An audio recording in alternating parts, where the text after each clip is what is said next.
one of the practices is the phrase daily practice. And I'm just going to tap with my fingers, daily practice, daily practice, daily practice. Now, what I'm doing, I'm saying that as a phrase to myself, Chris, daily practice. And I've taken this up recently.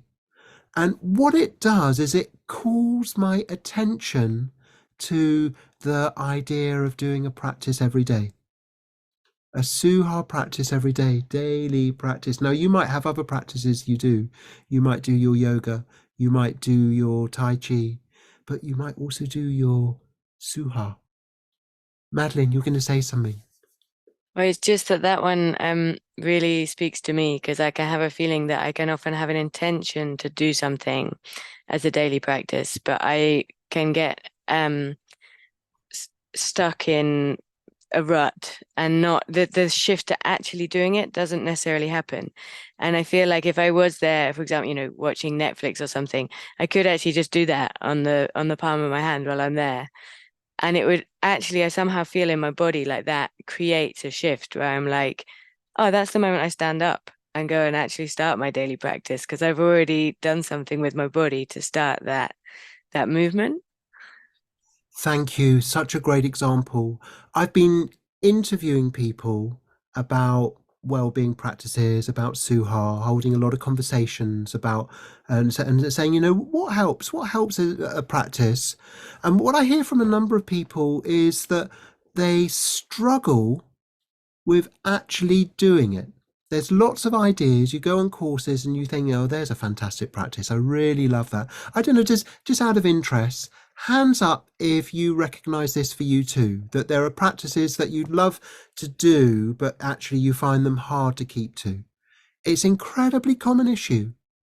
And so one of the reasons why the idea of developing Suha as something that involves these three elements here, these three elements of the self-talk, the body movement, and the inner shift, is we're looking at how do we talk ourselves into, how do we mobilize, how do we call ourselves into doing the things that we know head the way we want to go. I'm very much influenced by the work of BJ Fogg. He's had a formula, he calls it BMAT, BMAT. He was working at the Stanford Behavior Labs, Behavior Change Labs. They're looking at what helps changes in human behavior.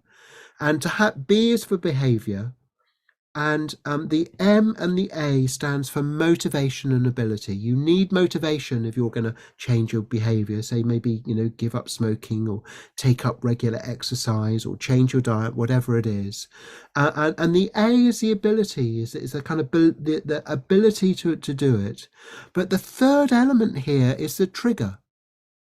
And that if you can have a well-being practice that actually includes ways of triggering yourself, then you're more likely to engage in that practice.